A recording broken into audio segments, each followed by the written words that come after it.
Samantala, plano ng DPWH sa pagtayo ng elevated EDSA bilang solusyon sa masikip na trapiko. Yun nga lang, kasama sa planong yan ang paniningil ng toll sa mga motoristang daraan. Saksi si Lia Manyala. Ganito ang tagpo sa EDSA araw-araw, lalo na tuwing rush hour. Halos bumper to bumper, ika nga. Huwag na raw ipagtaka, ayon mismo sa MMDA, hanggang 3,800 bus ang nagsisiksikan sa kalsadang ito bawat araw. Gayong batay sa pag-aaral ng Japan International Cooperation Agency, ay 1,600 bus lang daw ang kayang i-accommodate ng EDSA. Partida't hindi pa kasama dyan ang mga sasakyan ng mga pribadong motorista. Kaya para mapagaan ang daloy ng trapiko at mabawasan ang perwisyo sa mga motorista, isang bagong EDSA ang balak gawin ng DPWH. Planong ilagay sa ibabaw ng kasalukuyang EDSA, magiging kapantay raw ito ng MRT. 3 lane sa magkabilang direksyon ang itatayo sa mga bahaging may flyover, gagawing mas mataas ang elevated EDSA. 3 entry at exit points din ang ilalagay, isa sa Quezon City, Green Hills at Makati. At tulad ng NLEX at SLEX, posibleng magbayad ng toll ang mga motorista pagdaan dito. We will build it on top of EDSA. In other countries, tagti 3 levels na tayo. Pinag-iisipan pa lang natin kung sa second level tayo. Reaksyon naman ng National Council for Commuters Protection sa planong pagsingil ng toll sa elevated EDSA. Tugtog-tugtog na pahirap. Pag nanggaling ka sa NLEX, nagbayad ka na ng toll. Dahil pagdating mo ng EDSA, pasok ka na naman sa toll. Pagdating mo ng Makati, Skyway ka na. Puro toll na lang. Mahal na daan na pala ito. 50 bilyong piso ang tinatayang halaga ng proyekto para sa 22 kilometers na elevated EDSA. Kung hindi raw matuloy ang elevated EDSA, pinag-aaralan na rin ng DPWH na maglagay na lang ng mga tunnel. Mas pabor dito ang ilang senador. Would that be serving 2 birds or hitting 2 birds with 1 stone? Yes, We'd be solving traffic and the drainage problem at the same time dahil sa Metro Manila lang ho. Maski na walang bagyo, basta umulan, wala na agad pasok pati Senado. Yun nga lang, ayon sa DPWH, mas mahal daw ang tunnel. Wala pang time frame ang DPWH kung kailan ito mauumpisahan, pero tiyak na gagawin daw ito sa termino ni Pangulong Noynoy Aquino. Ako si Lia Manyalang, ang inyong saksi. At sa ibang balita, mula sa Amerika hanggang dito po sa Pilipinas, kabi-kabila ang naging paggunita sa buong mundo ng ika-10 anibersaryo ng 9/11 terror attacks. Narito po ang report. Ilang sandali ng katahimikan ang inialay ng daan-daang nagtipon sa pagunita ng 9/11 terror attacks sa Amerika. Ang bawat tunog ng kampana, tanda ng eksaktong oras kung kailan bumagsak ang 3 hinijack na eroplano sa World Trade Center Twin Towers sa New York, Pentagon sa Washington DC at sa isang lote sa Shanksville, Pennsylvania noong September 11, 2001. Sa Ground Zero sa New York, nanguna sa pagunita sina US President Barack Obama at George W. Bush na pangulo nung mangyari ang 9/11. God is our refuge and strength, a very present help in trouble.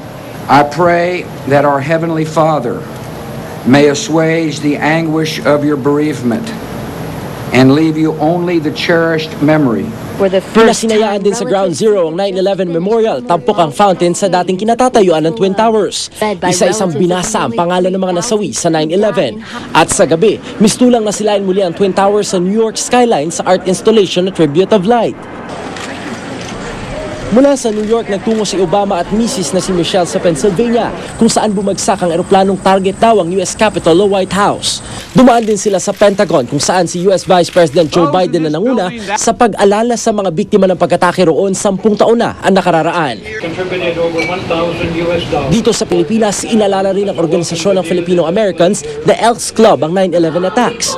Kabilang sa mga dumalo, si US Ambassador Harry Thomas Jr. na nasa White House daw nang mangyari ang pag-atake. Probably I should be dead. If it weren't for people who perhaps were killed in the Pentagon or the plane that went down in Pennsylvania, where they said, let's roll, perhaps my colleagues and I should not be here. So I thank God on a daily basis that I survived and my colleagues survived. Nagpamisa naman ang ilang taga-Baseco compound sa Tondo, Maynila. Inalala nila ang American businesswoman na si Mary Rose Abad, isa sa mga nasawi sa pag-atake sa World Trade Center. Pumanaw man, mananatiling buhay ang kanyang alaala sa ipinatayong pabahay ng Pilipinong mister ni Mary Ann na si Rudy, ang Mary Rose Abad Village. Para sa saksi, Steve Dailisa nag-uulat. Samantala may mungkahi ang ilang environmental group para mabalanse ang mga pangangailangan ng tao at ng mga buhayang tulad ni Lolong sa Agusan Marsh. Saksi si Maria Ausente. Higit pa sa pagkamangha ng tao sa kanyang laki, ang 50 taong gulang na buhayang si Lolong, simbolo ngayon ng nagbabangga ang interes ng tao at kalikasan. Sa isang banda, nariyan ang mga naniniwalang dapat ilagay si Lolong sa isang kulungan. Hindi lang para maiwasan na siya'y makapangagat pa, kundi para na rin maisalba siya mula sa mga pwedeng humanting sa kanya. Pero may mga nagsasabi ring dapat hayaan ng buhaya sa kanyang natural na kapaligiran dahil ito at hindi ang isang parke ang naaangkop niyang tirahan. Paniwalang pinaninindigan ng grupong PETA. Dapat ibalik siya sa kanyang natural na habitat kung saan sanay siyang mamuhay, kung saan natural ang kanyang ginagalawan. Hindi siya dapat i-confine sa isang maliit na enclosure. Ayon pa sa grupo, hindi raw tamang pagkakitaan si Lolong sa pagbibida sa kanya bilang isang tourist attraction. Mas stress lang daw ang buhaya sa dami ng tao, bukod sa artipisyal lang daw ang kapaligirang ito. Pero hindi sang-ayon sa argumentong ito ang Protected Areas and Wildlife Bureau o PAWB. So kung ibabalik mo at this point in time yung buhaya, baka mas makakasama pa sa kanyang survival.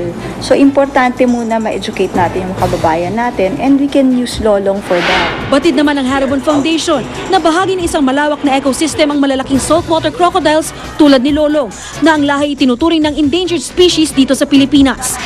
Maaari naman daw kasing paghatian ng buhaya at tao ang likas na yamang taglay ng Agusan Marsh. Ang marsh kasi na natural habitat ng buhaya, pinagmumulan din ang hanap buhay ng mga mangingisda roon. Baka mayroon pang maano sa amin, makain ng buhaya dito. Wala na kami ibang malilipatan. With Lolong, it is possible na i-release siya. First off, you have to find an area of the marsh na medyo secluded, yung wala masyadong tao. And then, you have to, of course, educate the people. Sa ngayon, bukod sa paglalagay ng CCTV camera sa kulungan ni Lolong para masubaybayan at mapag-aralan ng mga eksperto ang may kinikilos nito, balak din ng lokal na pamahalaan at ng PAWB na lagyan ng microchips ang mga buhaya sa Agusan Marsh para madaling mamonitor. Baka mapropose niya sa national budget ni Director Lim para naman matutukan yung preserve natin ng Agusan Marsh. Ako si Maria Ausente, ang inyong saksi. Samantala, naging laman ng balita kamakailan ang paglapa ng 7 aso sa kanilang amo sa Indonesia matapos iwan ang mga ito ng walang pagkain sa loob ng 2 linggo. Para maiwasan ito, payo ng mga eksperto, maiging malaman natin ang soloobin ng tinaguriang man's best friend. Ang ilang mga teknik para mapaamo si Bantay sa report na ito. Sa tuwing maririnig ang tunog ng bell na ito, alam na ng asong si Max na oras ng kumain. Nakakabilib daw ito para sa pamilyang nagmamay-ari sa kanya dahil noon, wala raw oras na pinipili sa paglamon si Max. Matakaw siya. Every time there's food on the table, he would grab it. Ngayon, alam niya when he should eat, when he should not beg. Kabilang si Max sa daang-daang asong natulungan ni Jojo Isorena, isang dog behavior specialist. Ayon kay Jojo, sa bawat tahol, maliksing kilos, o kahit nga pinakamaliit na kibot, may ipinapahiwatig ang ating mga alagang aso. I've come to a level where I can communicate with the dog and the dog can communicate to me in very, very subtle ways. Isa sa mga nagpapakonsulta kay Jojo si Noel. Tila sumusobra na raw ang agresyon ng bulldog niyang si Emma. Minsan uncontrollable, somebody arrives, nag-growl na siya, ganun. Parang nag-attack mode. Payo ni Jojo, bukod sa sapat na pansin at oras, bigyan din si Emma ng sariling pwesto o kennel sa bahay. Alam niya na yung boundaries niya. Dati kasi kahit sa amin, ini-enforce niya yung rules niya kasi masyado siyang aggressive. But now, she has her own place in the household. Ano nga ba ang sikreto ni Jojo at napapaamo niya ang mga asong ito? We believe that when you want to teach a dog, you don't need to use punishment. And in fact, it's more effective to use rewards, either food or toys. Ang positive reinforcement o reward-based training. Mabisa raw na technique para pasunurin ang mga alagang hayop. Sa larong disc dog halimbawa, premyong maituturing ang disc na sinasalo ng aso. Aprobado naman ng Philippine Animal Welfare Society o PAWS ang ganitong technique sa pagtitrain ng mga aso. Ang technique ni Jojo mas maganda kasi ang sinasabi lang niya, withhold the reward. Ibig sabihin, pag hindi yun yung tamang behavior, i-ignore mo. Yun ang pinaka-sternest na punishment sa isang dog. Higit sa premyo, di raw matutumbasan ang epekto sa aso ng bonding time kasama ang kanyang amo. Gaya na lang ng agility training ni Jojo kasama ang kanyang alagang si Prince. Nakakapagod, pero ang reward kasi sa dog, trabaho din. Okay? Hindi food, pero ang nakaka-excite sa kanya, yung nagtatrabaho siya. This is a working dog.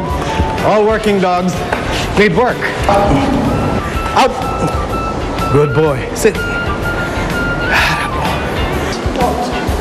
Hindi lang daw simpleng trick ang pagpapasunod sa aso. Sa huli, magkahalong disiplina at pagkalinga raw ang susi sa mas matiwasay na pagsasama ng tao at alaga. Para sa saksi, JP Soriano, nag-uulat. Samantala, tuloy ang pagdating ng mga nakikiramay sa burol ng ina ng magkapatid na Phil at James Young Husband sa Manila Memorial Park sa Parañaque.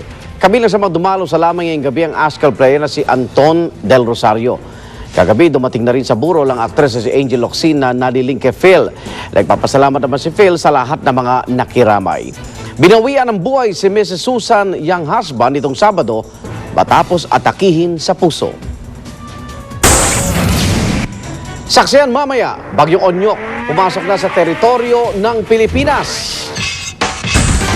Mga kaanak at kaibigan ni Shamsi Supsup, umaasang magtatagumpay ang pagbato ng Pilipinas sa Miss Universe 2011.